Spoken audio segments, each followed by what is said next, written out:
এক নম্বর ভিডিওটা ঠিক এইখানেই শেষ করেছিলাম। শুরু হচ্ছে আমাদের 2 নম্বর ভিডিও। এখানে রাস্তায় একটা সুন্দর ঝর্ণা দেখে আমরা যেন সবাই পাগল হয়ে গেল। এই দেখো মলের কাণ্ড। ওম নমঃ শিবায়। দারুণ দৃশ্য। প্রকৃতির এত অপূর্ব কাণ্ড কারখানা দেখে নিজেকে আর থামিয়ে রাখা যায় না। এই দেখো রাস্তায় একদল ভেড়া, কত বড় ব্যবসায়ী দেখো, প্রায় 600-700। এই দেখো আমাদের ILP ইনার লাইন পারমিট, কোথাও লেখা নেই কত টাকা পারমিট, এর মূল্য কত কোথাও লেখা নেই। কত চালাকি দেখো, ওই পেজটাকে ছিঁড়ে নিয়েছে, শুধু ILP গুলো সব আমাদের হাতে দিয়েছে, ড্রাইভারকে দিয়েছে। ড্রাইভার ওগুলোকে নিয়ে গেট পাস করাচ্ছে। এইখানে আমাদের গাড়িটা একটু খারাপ হয়ে যায়। সবাই খুব যাত্রা পথে এই আনন্দ উপভোগ করলাম। আমরা একটু নামলাম, এখানে কিন্তু বেশ হাওয়া আর ঠান্ডা লাগছিল। এই যে আমাদের সাথে রয়েছে রবি সিংজি কল্যাণী থেকে সন্ধ্যা ভাবি, এই যে পিছনে প্রদীপ বাবু। এই 16 জনের টিম। আমাদের 3টে গাড়ি যেটা রিজার্ভ করা হয়েছে ধারচুলা থেকে, ওটা কিন্তু ওই কন্ট্রাক্টের মধ্যে ছিল। তার মধ্যে একটা গাড়ি গেল খারাপ হয়ে।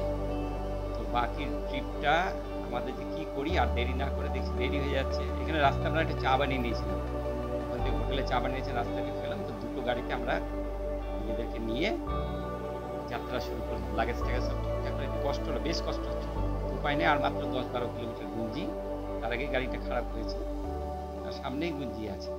আর অপূর্ব রাস্তা। এখানকার রাস্তা খুব সুন্দর ছিল, দারুণ লাগছিল। এই যাত্রাটা খুব সুন্দর লাগছে। আর তুই ক্যামেরাটা অনেকে মনে হতে পারে যে এত লম্বা মোবাইল, এত লম্বা যাত্রা ভিডিও হলো পাস, কিন্তু কড়াকড়ি আছে বলছে সবাই। আধা ঘন্টা সময় লাগে। ওই যে পাকিস্তানের সাথে চেকিং পয়েন্টগুলোতে আমাদের একটু সময় লাগছিল, আবার আমাদের যাত্রা শুরু। আর ওই দেখো গ্লেসিয়ার রাস্তার পাশে পুরো বরফ জমে রয়েছে। আবার চেকিং, কিন্তু ড্রাইভার খুব তৎপর ছিল, কেন আজকে আমাদেরকে ওম পর্বত দেখতেই হবে, আমরা তো থাকবো না। ওরা খুব ব্যস্ত হয়ে যাচ্ছে। চলো, এই বোধহয় আমাদের গুঞ্জির কাছাকাছি আমরা চলে আসছি। এখানকার রাস্তাটা আবার একটু খারাপ ছিল, আর ড্রাইভারগুলো বেশ এক্সপার্ট। এখানে তোমাকে কি করেছে বলো তো, যে গাড়িটা আমরা হলদিবাড়ি থেকে ভাড়া করেছিলাম, সেই গাড়িটাকে কিন্তু ধারচুলাতে আটকে দিয়েছে, ওদের আসতে দিবে না, ওদের গাড়ি নিতে হবে। এখানকার যারা গোর্খা সম্প্রদায় রয়েছে তাদের এটা একটু মনোবলি বলতে পারে, তারা বাইরের গাড়িকে আসতে দিবে না, ধারচুলার পরে ওদের গাড়ি রিজার্ভ করে আসতে হবে। এবং ওরা এমন একটা সিস্টেম করেছে যে 6 জনের বেশি নিতে দিবে না, এটা নিজস্ব বানা। আমাদের খাওয়ার ফাইন আচার ভি হ্যায়, একদম সুন্দর সুন্দর খাওয়া। এটা কি জিনিস এটা কি জানে ডালের মধ্যে কিশমিশ কিশমিশ এটা থেকে আমরা এখন যাচ্ছি, গুঞ্জির থেকে আমরা এখন যাচ্ছি ওম পর্বত। আজকে ডে 1-এ আমরা ওম পর্বত দেখবো, কারণ টাইম আমাদের অ্যাডজাস্ট হয়নি, গাড়িটা একটু রাস্তা ডিস্টার্ব করেছে। Thank you. চলো, তো গুঞ্জির থেকে ওম পর্বত বেশি দূর না, রাস্তা একদমই বাজে। এই জন্য আমরা এখানে একটু ড্রেস চেঞ্জ করে নিলাম, সব গরম করে নিলাম। গুঞ্জিতে আমাদের রান্না আহার ছিল, এখন বেলা 3টা বাজে। দেখি কি হচ্ছে। এই হচ্ছে গুঞ্জিতে আমাদের হোমস্টে, ফার্স্ট ক্লাস। এই একটা রুম, ডরমেটারি। এখানে আমরা 10 জন থাকবো। আমাদের তো 9 জন আছে, 9 জন এখানে, আর মেয়েদের জন্য 7 জন। আর এই হচ্ছে ডরমেটারি। এখানে দুপুরের খাবার আমরা নিয়ে এসেছিলাম, খাবার খেয়ে নিলাম। রাতে এখানে খাওয়ার ব্যবস্থা আছে, বললো 1000 টাকা করে নিবে। ঠিক আছে, চলো। শুভম গুঞ্জিয়াল হোমস্টে, হ্যাঁ, নাম্বারটা নিয়ে রাখেন, যদি আসেন কখনো সরাসরি এদের সাথে কথা বলবেন। হ্যাঁ, ফাইন। চলো, দারুণ। এখানে রান্না হচ্ছে। এই জায়গাটা একটু ফাঁকা টাকা ভালোই আছে, ব্যবস্থা সব উঠা। চলো,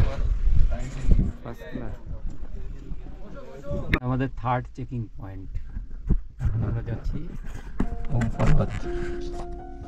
বেলা 3টা বাজে, টাইমটা একটু সঠিক হলো না, তবুও যেহেতু আমাদের 2 দিনের প্যাকেজ আছে, কালকের মধ্যে আমাদের সব শেষ করে ফেলতে হবে। এখানে আমরা থাকবো না, এইসব জায়গা দুর্গম জায়গা, বৃষ্টি হয়ে গেলে এখান থেকে বেরোনো মুশকিল আছে। বাই চান্স যদি বৃষ্টি হয়ে যায় আর যদি ল্যান্ডস্লাইড হয়, তো এখান থেকে বেরোনো খুব মুশকিল আছে। আমি খুঁজে বেড়াচ্ছি দুজনকে, মামিও কো চিনা আছে না, মালিকও চিনা আছে, কোনো কিছুই অ্যাভেলেবেল না, সুতরাং কোনো রকম দেখে আমরা বেরিয়ে যাই। গরম জামা কাপড় পরে নিলাম, ফার্স্ট ক্লাস। চলো এখান থেকে বলছে 18 কিলোমিটার, গুঞ্জি থেকে 18 কিলোমিটার ওম পর্বত। আমরা ওম পর্বত দেখবো, যেটা সাইট সিন আছে দেখে টেকে তারপর ফিরবো। এখানে হোমস্টে 1000 টাকা মাথা পিছু হোমস্টে। কে কথা বললো, কার সাথে কথা বললো, সব ড্রাইভারদের উপর। এদের পুরো একটা চক্র আছে, এবং এই চক্রর কারণে কিন্তু এখানে আমার মনে হচ্ছে না খুব বেশি টুরিস্ট আসতে চায় না। আমি বুঝতে পারছি এটা। হ্যাঁ, বিরাট চক্র। কত টাকা দিয়ে পারমিট হলে এই যে পাসগুলো বানানো, আমাদের কাছে 1500 টাকা নিল, আমরা বুঝতে পারলাম না কত টাকা। পাস যে আমরা দেখছি তার মধ্যে অ্যামাউন্ট লেখা নেই, সব পুরো একদম বিরাট চক্র চলছে। হ্যাঁ, হোমস্টেটাও ড্রাইভাররাই ঠিক করেছে, ওদের উপর ভরসা করতে হবে, কিচ্ছু নেই এখানে আশেপাশে। ওকে, আমরা এখন গুঞ্জিতে, ওয়েদার ঠিক আছে, চলো, ঠান্ডা আছে। আমরা গুঞ্জিত থেকে বেরিয়ে পড়লাম ওম পর্বত দর্শনে, কিন্তু টাইমটা ঠিক হলো না। ওম পর্বত এবং আদি কৈলাস দুটোই কিন্তু মনে রাখবেন সকালের দিকে দর্শন করতে হবে। এই যে আমরা বিকালে বেরোলাম একটা দিন সেভ করার জন্য, যে আমরা গুঞ্জিতে থাকবো না, আমরা এখান থেকে বেরিয়ে যাব তাড়াতাড়ি। এই যে একটা দিন সেভ করতে গিয়ে যে বিকালে বেরোলাম 3টের সময় আমরা ওম পর্বত দর্শনের উদ্দেশ্যে, এটা সঠিক সিদ্ধান্ত হলো না। আমাদের নাইট স্টে করে যাওয়া উচিত, ওখানে স্টে করে পরের দিন ভোরবেলা ওম পর্বত, তারপরের দিন আদি কৈলাস করে আমাদের ফেরা উচিত ছিল। কিন্তু এইসব করতে গেলে তো আপনাকে অনেক সময় লাগবে। এই যে আবার একটা চেকিং পয়েন্ট, আর প্রাকৃতিক সৌন্দর্য এত সুন্দর, এখানে একটা এক্সট্রাঅর্ডিনারি লুক ছিল, আমাদের এত ভালো লাগছে। ব্রিজগুলো বানিয়েছে কি সুন্দর। এই রাস্তাগুলো সব বর্ডার এলাকা না, আমাদের পার্শ্ববর্তী যে দেশ যেগুলো রয়েছে, এই জন্য জায়গাগুলো খুব যত্ন করে কিন্তু সরকার বানাচ্ছে। এই যে আমরা ওম পর্বতে চলে এসেছিলাম, ওই দূরে দেখুন পর্বতটা অনেকটা মেঘে ঢেকে গেছে, আমরা খুব ভালো দেখতে পাইনি, একটু দূর থেকে দেখেছি, আর কাছাকাছি আসতেই দেখি। এখানে কিন্তু একটা আশ্চর্য ঘটনা ঘটে। আমরা তো গাড়িতেই ছিলাম, যে মুহূর্তে আমি গাড়ির থেকে বেরিয়েছি দেখছি আমার মাথা বন বন করে ঘুরছে। পর্বত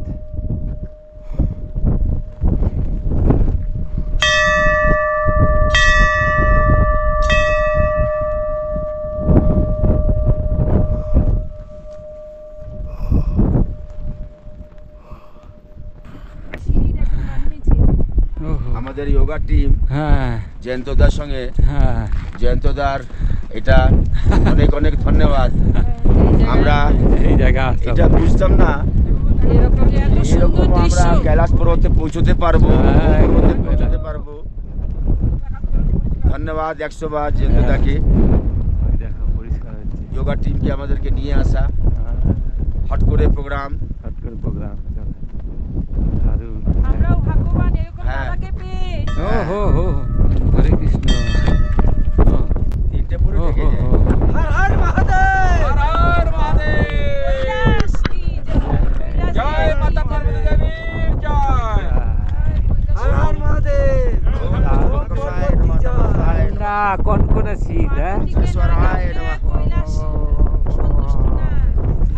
रुद्रेश्वराय नमः।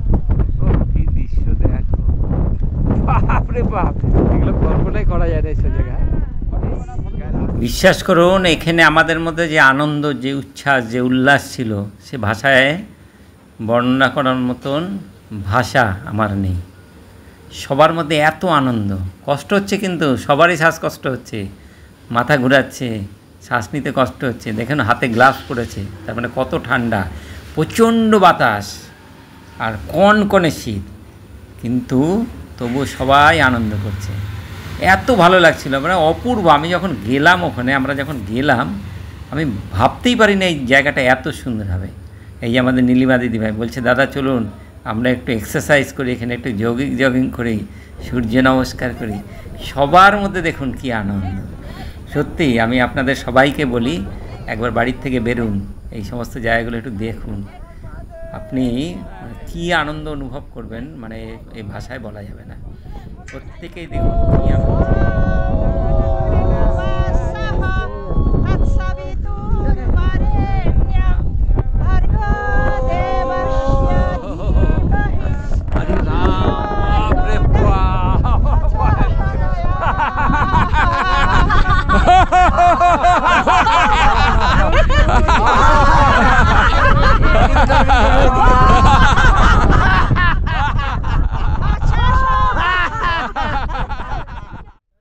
আর ওই হচ্ছে পাহাড়ের পিছন দিকে চীন, এখান দিয়ে যাবে।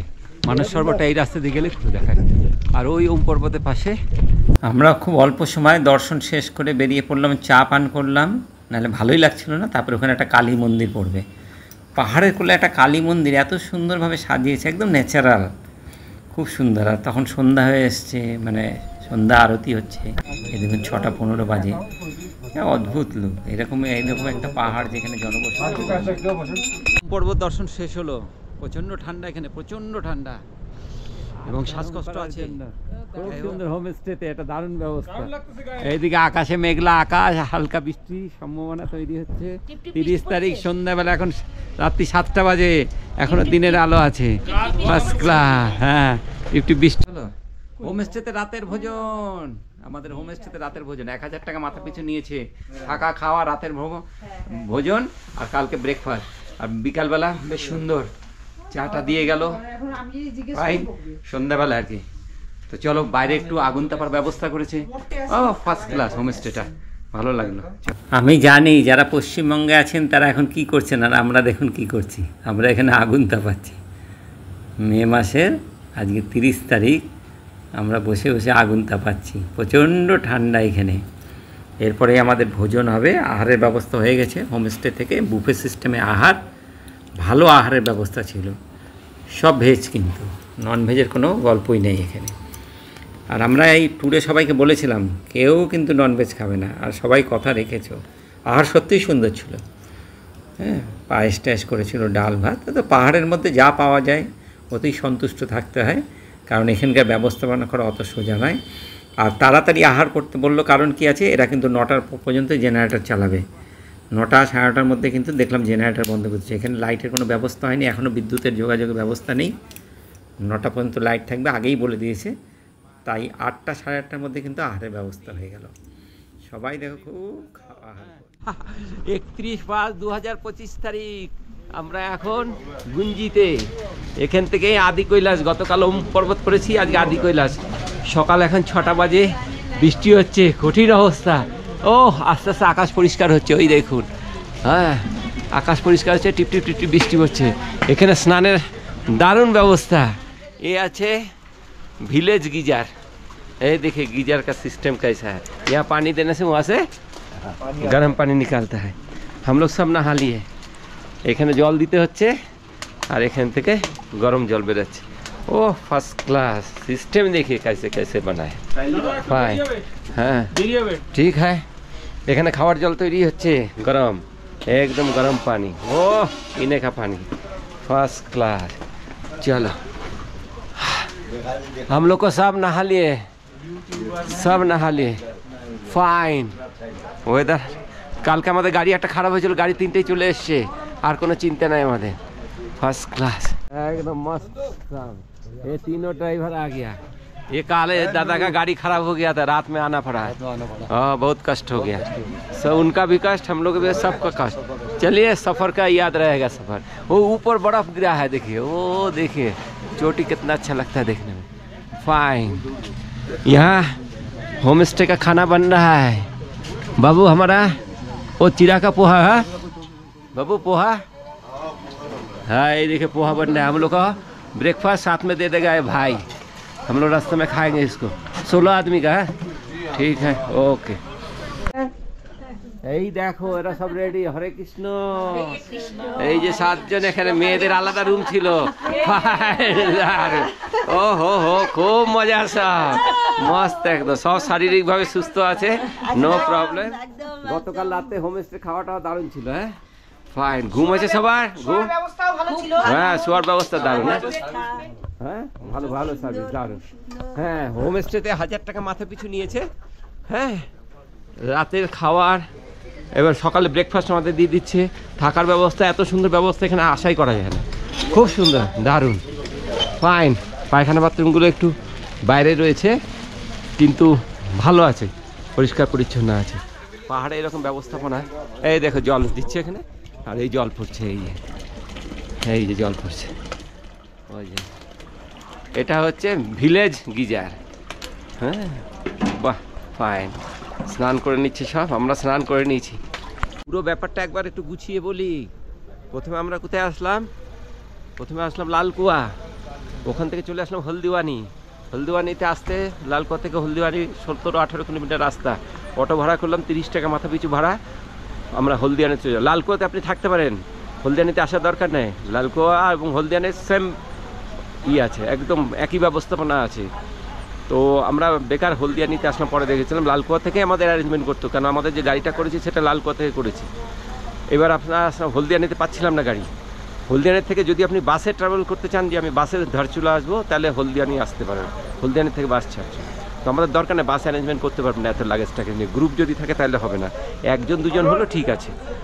ওকে, তাহলে এবার কি করলাম, আমরা ওখান থেকে চলে আসলাম হলদিওয়ানি। হলদিওয়ানি থেকে আমরা গাড়ি অ্যারেঞ্জ করলাম। আমরা 8 দিনের একটা প্যাকেজ করলাম। সেই প্যাকেজে আমরা সব গাড়িগুলোকে ঠিক করে নিলাম। মুন্সিয়ারি অবধি যাবো, মুন্সিয়ারি যাব, কৌশানি যাব, রানীক্ষেত যাব, নৈনিতাল যাব, তারপরে কাঠগোদাম হয়ে আমাদের ব্যাক। আমরা এরকম একটা সার্কিট করে নিলাম, একটা ট্যুর প্রোগ্রাম করে নিলাম। আর ধারচুলা থেকে আদি কৈলাস, যদি আপনি যে যাত্রা করলাম আমরা আদি কৈলাস ওম পর্বতের জন্য, ধারচুলা থেকে কিন্তু গাড়ি এক্সচেঞ্জ করতে হবে। ওখানে কিন্তু ওদের গাড়ি চলবে না, এখানকার লোকাল গাড়ি এক্সচেঞ্জ করতে হবে। 5-6 জনের বেশি গাড়িতে নেয় না, 6 জনের গাড়ি। কেন, রাস্তা খুব টাফ রাস্তা, এত কঠিন রাস্তা, বেশি মানুষ নিয়ে চলবেই না গাড়ি, ওই জন্য। তারপরে লাগেজ আছে, ওই জন্য ওরা গাড়িতে লোক সংখ্যা কম নেয়। রাস্তা ভালো না, তবে রাস্তাগুলোর উপর পুরো সরকারি নজরদারি আছে। খুব তাড়াতাড়ি রাস্তা ভালো হবে, কারণ এখান থেকে মানস সরোবর যাত্রার এটাই হচ্ছে রাস্তা। এখান থেকে মানস সরোবরের লিপুল এখানে রাস্তা তৈরি হচ্ছে। আমরা যে আদি কৈলাসে আজকে যাব, গতকাল আমরা ওম পর্বত দেখেছি, কারণ টাইম আমাদের হাতে কম ছিল, একটু আবছা দেখেছি, খুব ভালো দেখতে পারিনি, কারণ বিকালের দিকে ওয়েদারটা হয়ে যায়, মেঘলা হয়ে যায়। সকালে আসলে ভালো হতো। যাই হোক, সবই ঠাকুরের ইচ্ছা, আমাদের কথা কিছু নেই। উনি যেরকম দেখা দিয়েছেন সেরকমই দেখলাম আমরা। আজকে আমরা ভোরবেলায় 4টা-4:30টার সময় সবাই উঠে পড়েছি। আজকে আমাদের টার্গেটই হচ্ছে আদি কৈলাস। আদি কৈলাসকে এখানে মানস সরোবর বলছে, কারণ কি ওখানে পার্বতী সরোবর যেরকম মানস সরোবরে আছে, মানস সরোবর এবং আদি কৈলাসের যে পর্বত আছে, ঠিক একইভাবে এখানকারও এটাও গেট আপটা ওই রকমই অনেকটা। এই জন্য এইখানে দেখবেন গাড়ির উপর লেখা আছে মানস সরোবর যাত্রা। হ্যাঁ, তো এটা ছোটো মানস সরোবর বলতে পারেন, একটা রেপ্লিকা বলতে পারেন মানস সরোবর। তো আজকে দেখি আমাদের ওয়েদার তো সকাল থেকে একটু মেঘলা ওয়েদার, সারা রাত বৃষ্টি হয়েছে, ঠান্ডা বেশ ছিল, ঘুমানোর অ্যারেঞ্জমেন্ট খুব ভালো ছিল। হ্যাঁ, কোনো প্রবলেম হয়নি। তো এখন দেখছি ধীরে ধীরে মনে হচ্ছে ওয়েদার ঠিক হবে। আমরা লাগেজ এখানে রেখে দিলাম হোমস্টেতে, গাড়ি আমাদের 3খানা চলে এসছে। এখানে থেকে বেরোবো এখন। আজকে আমরা দেখে এখান থেকে চলে যাবো আবার ধারচুলা। ধারচুলা আমাদের ওই পুরনো গাড়ি কিন্তু ওয়েট করছে, ওইখান থেকে আমরা পুরনো গাড়িতে করে আজকে মুন্সিয়ারি চলে যাব। চলুন সাথে থাকুন। এই দেখুন নিচে কিন্তু এগুলো সব এরা কিন্তু সব বর্ডারে আর্মির লোক। হ্যাঁ, ফাইন, দারুণ। এই দেখুন, এখানে ক্যামেরা একটু সাবধানে চালাতে হয়, কেন পুরো এটা আর্মি এলাকা আছে। প্রকৃতির কোলে রাত্রি যাপন, অদ্ভুত এক অনুভব। চারিদিকে পাহাড়, মাঝখানে গুঞ্জিস, ছোট্ট একটা গ্রাম। এখানে আপনি কিন্তু কিচ্ছু করতে পারবেন না, কারো দরমুলাই করে যে দরাদরি করে এখানে হোমস্টে নিবো, ওখানে নিবো, কিচ্ছু করতে পারবে না। ও ড্রাইভারের উপর আপনাকে ডিপেন্ডেন্ট থাকতে হবে। ড্রাইভার যেরকম করবে, যা কথা বলবে তাই করতে হবে। এত এলাকা ওরকম নয়। তবে টুরিস্টের খুব বেশি সমাগম নেই, খুব বেশি রাশ নেই, ঠিক আছে, একদম ফার্স্ট ক্লাস। শ্বাসকষ্ট আছে, এটা মনে রাখবেন। আমার কিন্তু হয়েছে, আমি নিজে বুঝতে পারছি, মাথায় একটু হচ্ছে, প্রবলেম হচ্ছে, শ্বাসকষ্ট আছে। তো তার ব্যবস্থাপনা কিন্তু করে আসতে হবে। আর সাথে টর্চ মাস্ট, ছাতা মাস্ট বা রেনকোট রাখতেই হবে, উপায় নেই। এই দেখুন চারিদিকে, হ্যাঁ, ফাইন, অপূর্ব দৃশ্য, অপূর্ব, দারুণ লাগছে। এইরকম লোকেশনে আমরা রাত্রি যাপন করেছিলাম একবার ভোজবাসাতে। ভোজবাসার লোকেশনটা অনেকটা এইরকমই আছে। হ্যাঁ, ফাইন, নাইস। আস্তে আস্তে মনে হচ্ছে ওয়েদারটা ক্লিয়ার হবে। ওয়েদার ক্লিয়ার না হলে আমরা কিছুই দেখতে পারবো না।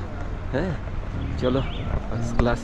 আমাদের টিফিন রেডি হচ্ছে, টিফিনটা আমরা নিয়ে নেবো, আমাদেরকে দিয়ে দিবে, কেন হোমস্টেতে ওটা ওর সাথে ইনক্লুডেড ছিল, ব্রেকফাস্ট ইনক্লুডেড ছিল, ডিনার অ্যান্ড ব্রেকফাস্ট।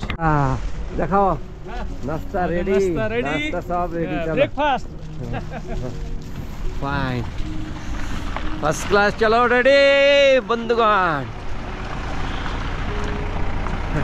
এক আলাদা অনুভব। ফাইন, চলো। 6:30, 31 মে আমরা আদি কৈলাস দর্শনে। এক আলাদা অনুভব। এই দেখে আমরা ড্রাইভার ঠান্ডা, পুরা ঠান্ডা সব, একদম ফাইন। উপরে রোদ উঠছে। ড্রাইভারের নামটাও মধ্যে দিয়ে যান, নামটা শুনে নেন। नाम उसमें मिल जाएगा सर ফাইন। চলো, বৃষ্টি হচ্ছে হালকা হালকা, কিন্তু আমরা বেরিয়ে পড়লাম, রাস্তা ওদের ঠিক। ড্রাইভারের মাথায় টুপি, ঠান্ডা তো বুঝতেই পারছেন কি পরিমাণ ঠান্ডা এখানে আছে। হ্যাঁ, এখানকার স্থানীয় ড্রাইভার, সে মাথায় টুপি পরেছে। আমরাও কিন্তু একদম ঠান্ডায় সব কাবু। ভোর 4টার সময় সবাই উঠেছি। হোমস্টেতে অনেক মানুষজন, সকালে উঠে তাড়াতাড়ি টয়লেট ইউরিনাল ফ্রেশ হয়ে না নিলে বাইরে বেরোনো যাবে না, কেননা অনেকক্ষণ বাইরে থাকতে হবে। ওই জন্য তড়িঘড়ি আমরা গরম জল করে স্নান টান সেরে নিয়েছি সবাই। আর আমাদের তো ভোরবেলা ওঠার অভ্যাস, ভোরে যোগ প্রাণায়াম করি না, তো যখন ভোরে উঠি তখন দেখি টিপটিপ করে বৃষ্টি হচ্ছে।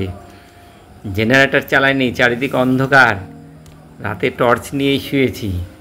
ঠান্ডা ছিল রাতে বেশ। আর যে ঘরটায় ছিলাম সেখানে ভেন্টিলেশনের খুব ভালো ব্যবস্থা নেই, ঘুম খুব ভালো হয়নি অনেকেরই বলছে, কিন্তু কিছু করার নেই। এই দেখুন বাইরে বৃষ্টি পড়ছে, টিপটিপ করে বৃষ্টি পড়ছে, কিন্তু শেষ অবধি এই বৃষ্টি কিন্তু থেমে যায়। এখানে কিন্তু রাস্তায় অনেক চেকিং। এই যে আমরা এখান থেকে যাচ্ছি, এবার সামনে নাবি বলে একটা গ্রাম পড়বে, NABI, নাবি। ওখানেও কিন্তু আপনি থাকতে পারেন, আপনি গুঞ্জিতে থাকতে পারেন অথবা নাবিতে, দুটোই কিন্তু এখানে রাত্রি যাপনের জায়গা রয়েছে। এই দুটোকে বেস ক্যাম্প বলতে পারেন, ওম পর্বত এবং আদি কৈলাসে। রাস্তার অপূর্ব দৃশ্য, মন ভরে যাবে একদম। আর এখানে এইরকম একটা আনন্দ আপনার অনুভব হবে পুরো যাত্রাটায়, মানে সবাই আমরা দেখছিলাম, আমাদের একটা এক্সট্রা একটা আনন্দের অনুভব ছিল। প্রাকৃতিক কারণেই বোধহয় এত সুন্দরভাবে প্রকৃতি সাজানো রয়েছে এখানে। আর রাস্তা ছিল খুব সুন্দর, এটা খুব রিসেন্ট রাস্তাগুলো হয়েছে, সরকার থেকে করেছে, যার জন্য আমাদের যাত্রাটা। এই যে নাবি গ্রামটা, এখানেও কিন্তু দেখেন অনেক হোমস্টে আছে। এটা গুঞ্জিত থেকে 3-3.5 কিলোমিটার আসলেই পাবে না। যদি আপনি গুঞ্জিতে এসে দেখেন যে ওখানে হোমস্টেতে জায়গা নেই, তখন কিন্তু আপনাকে নাবিতে চলে আসতে হবে। এখানেও বেশ কিছু হোমস্টে আছে, ওই যে হোমস্টেগুলো দেখা যাচ্ছে রাস্তার পাশে।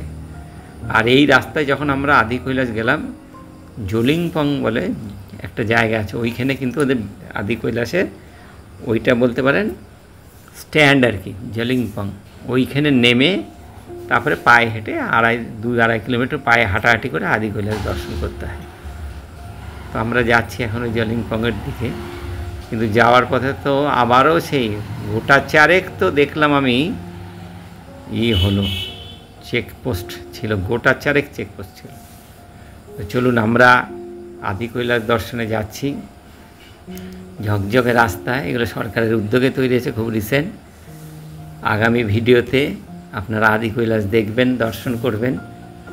এই ভিডিওটা আমি এখানেই শেষ করছি, কারণ খুব বেশি লম্বা ভিডিও অনেকে দেখতে চান না, এই জন্য 24-25 মিনিটের ভিডিও করেই আমি শেষ করি। রাস্তা ক্যামেরাতে যেটুকুন দেখছেন, এতেই আপনাদের সন্তুষ্ট থাকতে হবে। যদি প্রকৃত সৌন্দর্য উপভোগ করতে চান, তাহলে বাড়ির থেকে বেরোতে হবে। খরচার কথা ভাবলে চলবে না, খুব বেশি খরচা হয় না।